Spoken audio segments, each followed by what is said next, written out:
와 근데 올해 눈 진짜 많이 오네. 한 번 오면 좀 많이 와요. 대중가요제 오늘이야? 밤에 근데 고속도로는 오히려 길을 잘 해놓으니까. 근데 눈이 이렇게 오면은 답도 없어요.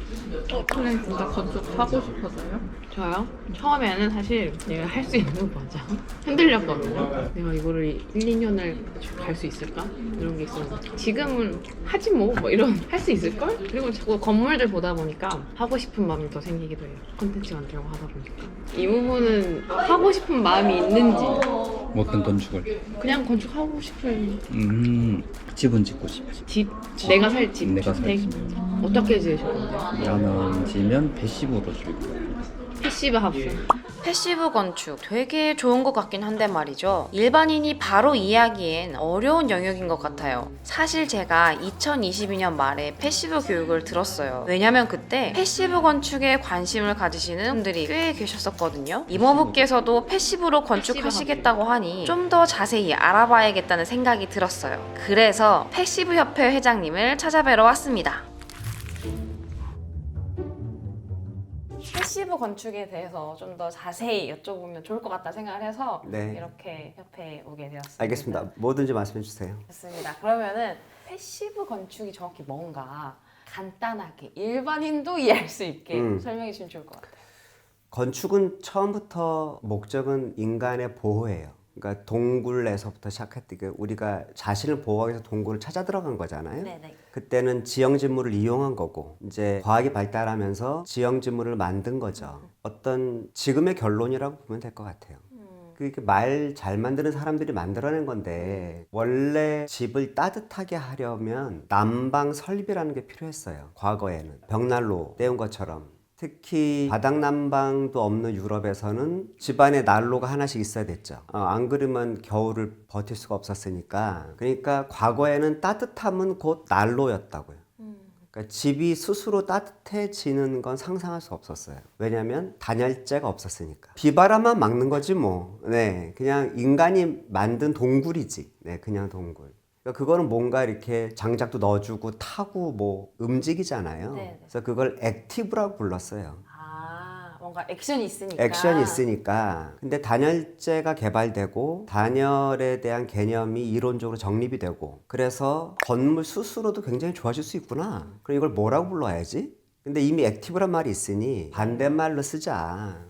그래서 아주 그렇게 이게 엘레강스한 의미가 그런 의미가 있지는 않아요. 그러니까 건물 스스로 좋아질 수 있다. 뭐 그런 의미로 받으면 제일 쉽지 않을까? 그럼 회장님이 네. 생각하시기에 패시브 건축, 패시브 뭐 하우스는 이거다라는 게 있을까요? 정의가 딱 있으실까요? 패시브하우스는 쾌적이죠. 쾌적. 네, 정의로 따지면 쾌적. 삶의 질이면서 어떻게 보면 건강하고도 관련이 있어요. 건강. 어떤 면에서는?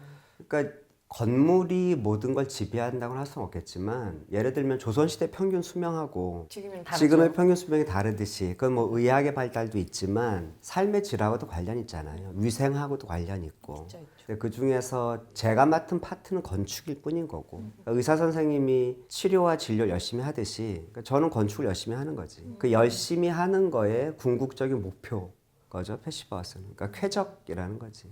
근데 사실 그냥 건축을 해도 상관은 없잖아요, 사실은. 근데 패시브 건축이 필요한 뭐 이유가 있을 거잖아요. 근데 그거는 어떻게 보면 되게 쉽고도 어려운 얘기인데 그렇죠.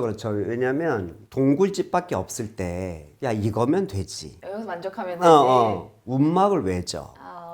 근데 움막에서 살아본 사람은 동굴로 못 가요. 못 돌아가죠. 그러니까 기와집에서 살면 초가집으로 못 가는 거랑 비슷한 거죠. 그러니까 패시브하우스가 왜 필요해? 라는 분들은 대개 패시브하우스를 경험해보지 못한 분들이에요. 완전 다른 세상이라는 거예요, 네, 사실. 결이 달라요. 그러니까 그거를 어떻게 하라 마시라 얘기하기보다는 그러니까 되게 경험해보지 못한 분들이 그러니까 꼭 그렇게까지 해야 돼? 하지만 이쪽을 경험해본 분들은 여기서부터가 시작이야. 그러니까 충분히 이런 건전하고 쾌적한 집에서 살 자격이 있다는 거예요. 현대인들은. 근데 사실 패시브 하우스, 패시브 건축하면 막 환경 관련돼서도 막 연관된 게 많더라고요. 음. 그래서 필요한 건가? 라는 생각도 약간 들었어요, 저는. 그렇죠. 그건 어떻게 보면 결과론적인 얘기인 거죠. 그러니까 인간은 항상 이기주의였어요. 그러니까 대부분 인간 중심이었다고요. 근데 이런 패시브 하우스의 키워드가 인류한테 좀 아름답게 다가온 건 자신이 편하려고 기술을 발달시켰는데 그게 우연하게 환경에도 좋은 거라. 왜냐면 에너지를 덜 쓰니까. 네, 그러니까 그건 어떻게 보면은 굉장히 우연의 일치인데 운이 좋았다고 봐야죠. 그러면 사실 패시브 건축의 원리를 좀 알면 좋을 것 같아요. 어떻게 해서 에너지를 적게 쓰는지, 어떻게 해서 좀 쾌적한 삶을 유지할 수 있게 하는지. 텀블러가 제일 비근한 예 같아요. 보온이 되는 텀블러가 있고 그냥 텀블러가 있잖아요. 네네네. 그냥 보통의 날씨다. 그러면은 이 텀블러나 저 텀블러나 상관없지. 근데 오늘 되게 추운 날 따뜻한 커피를 먹고 싶단 말이에요. 밖에 나가서 한강변에 나가서. 그럴 땐 보온이 되는 텀블러 찾겠죠.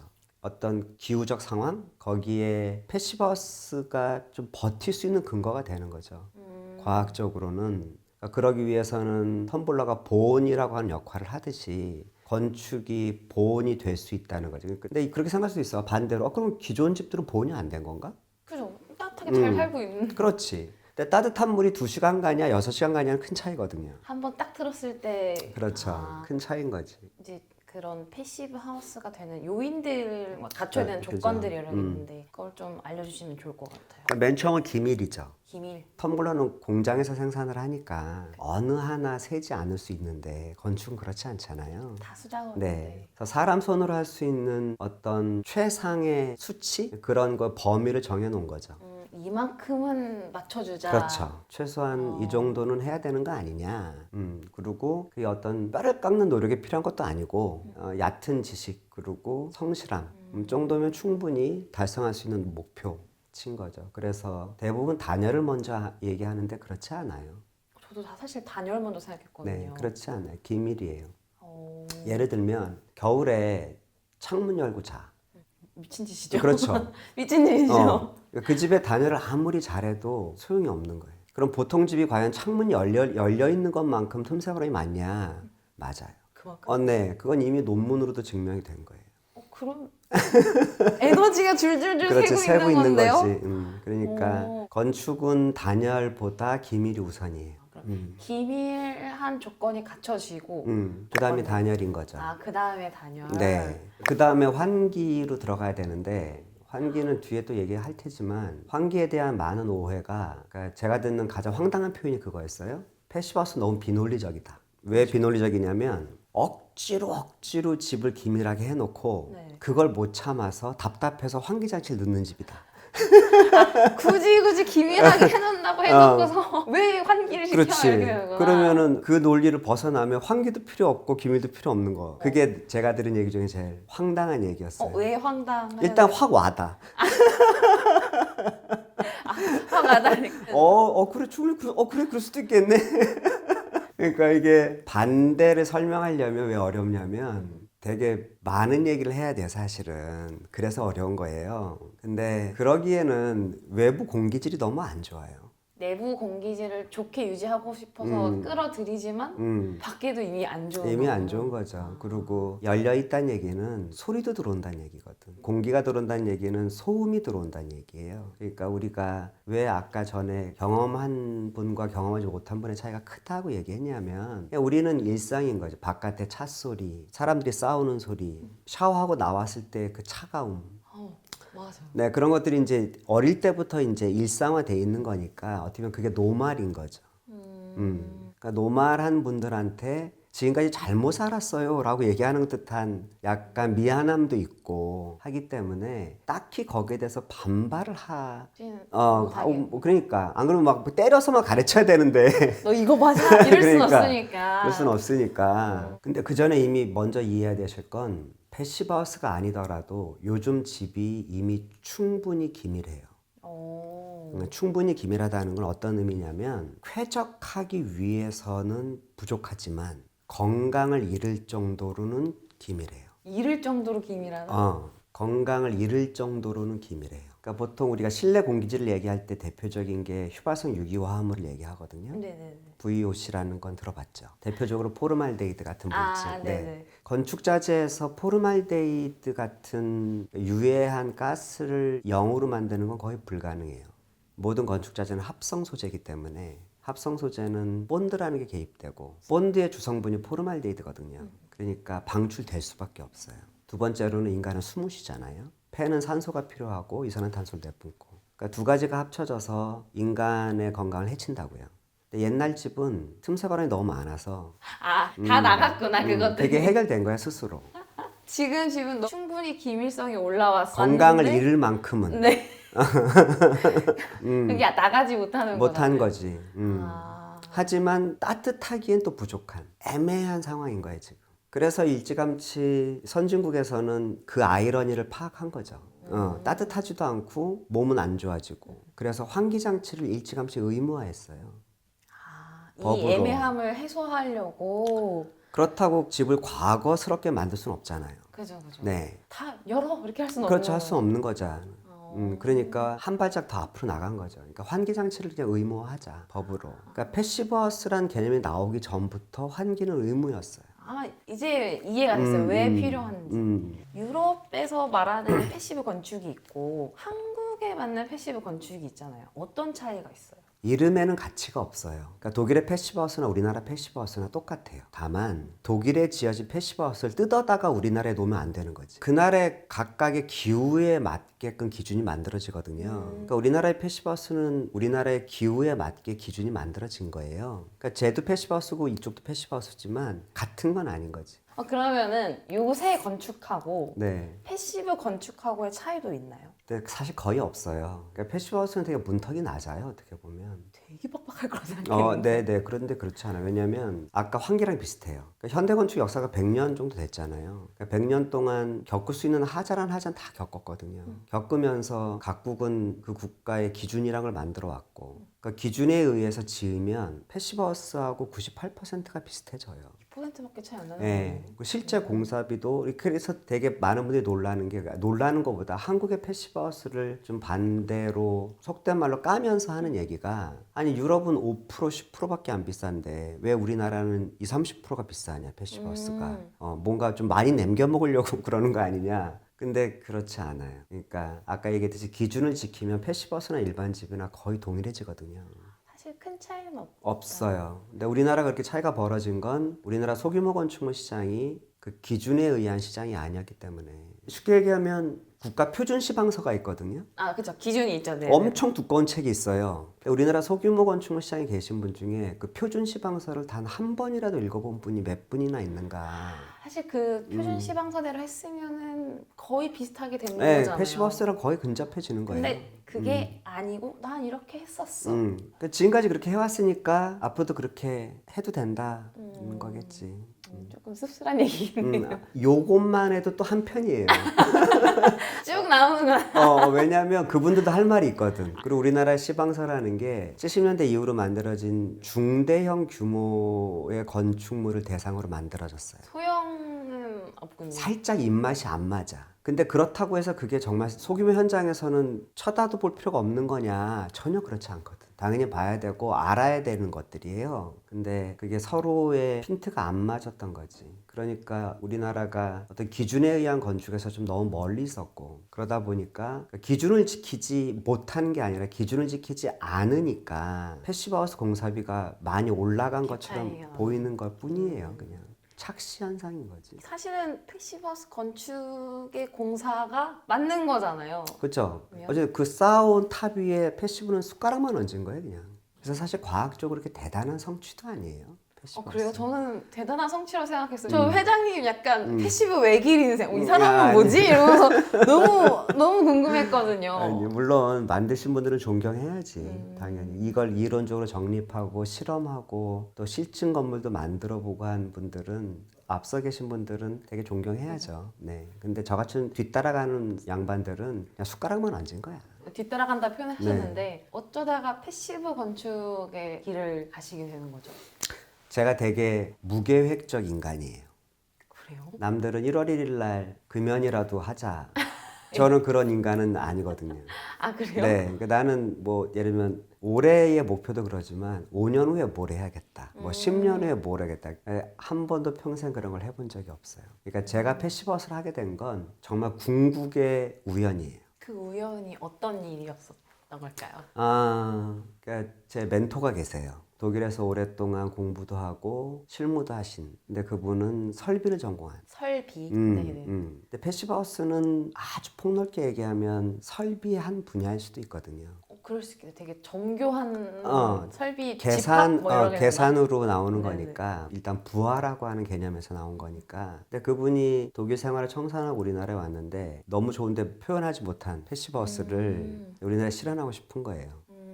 근데 본인은 설비 전공자고. 이걸 해줄 사람이 없구나. 그렇지. 그려줄 사람이 없는 거지. 현행법에서 건축사가 필요한데 그죠. 하나하나 이제 물어본 거지. 아, 처음에 이제 지인들 물어보다가 지인의 지인 물어보다가 또 그 지인의 지인의 지인. 그럼 대단하시다.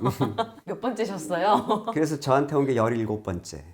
17번째. 17번째. 그것도 저한테 온 게 아니라 제가 저희 사무실 4층을 쓰고 있었고 3층에 다른 설계사무소가 있었어요. 그분한테 왔는데 네네네. 그분이 내용을 보니까 뭐 돈도 안 되고 복잡하기만 하고 난 못하겠다. 무슨 단독주택에 뭐 이렇게 요구 조건도 많고 그래가지고 하기는 싫고 그렇다고 또 우리나라 사람 특유의 못해요라고 얘기하기도 좀 뭐하고 그래서 그분이 좀 머리를 굴리다가 이 4층에 할 일 없이 놀고 그래서 저한테 전화가 온 거죠. 그때도 개업 초기라 할 일이 없었어 사실. 이런 거 있는데 한번 해볼래. 근데 저의 최대 장점은 오는 일을 마다해 본 적이 없다는 거예요. 오세요. 그게 뭐 내용이 얼마가 됐든 돈이 얼마가 됐든 그래서 했는데 재밌더라고.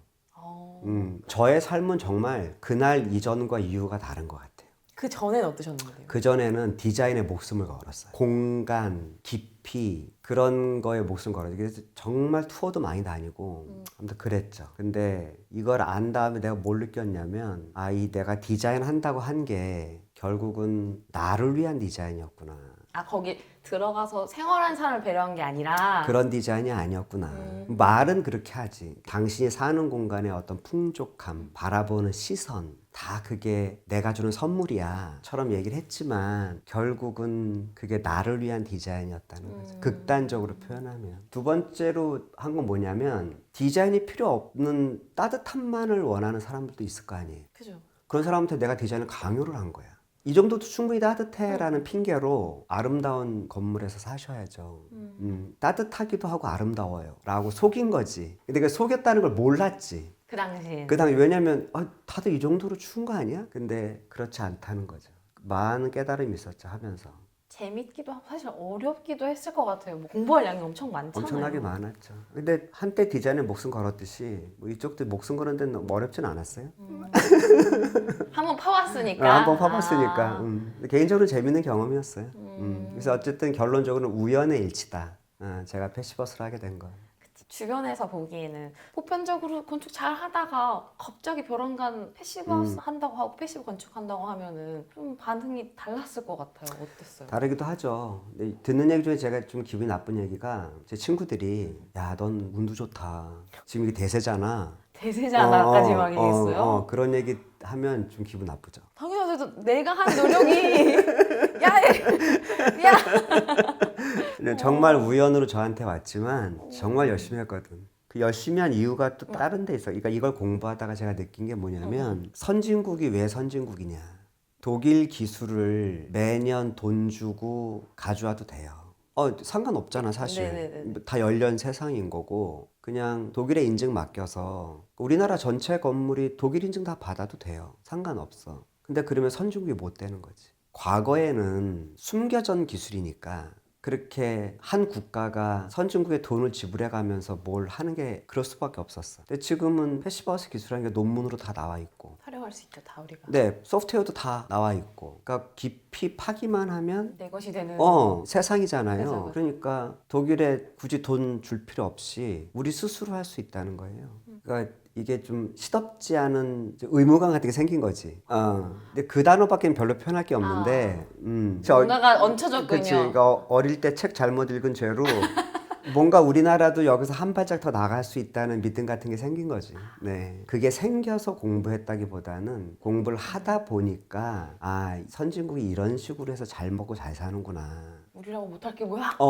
우리도 잘, 우리라고 못할 게 그치. 우리도 잘 먹고 잘 살 수 있어. 그치. 그런 생각을 하게 된 거죠. 네. 제가 이모부께 집을 지었을 때 어떤 걸로 짓고 싶냐 여쭤봤었거든요. 그랬더니 단호하게 패시브 하우스라고 하셨거든요. 그래서 왜? 이런 생각이 들어서 온 것도 있거든요. 회장님께서도 만약에 집을 짓는다고 하면 패시브 하우스로 지으실 생각 있으세요?